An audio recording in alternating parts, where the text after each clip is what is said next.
শুধু আমার গোপন ব্যথা কেঁদে কেঁদে কয় কেন আরো ভালোবেসে যেতে পারে না হৃদয়।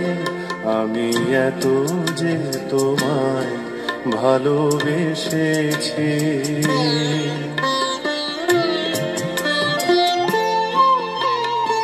তোমার কাজল চোখে যে গভীর ছায়া কেঁপে ওঠে,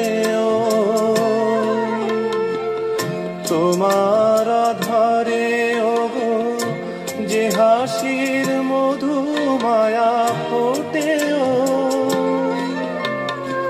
তারাই অভিমান বোঝে না আমার, বলে তুমি তো আমায় ভালোবেসে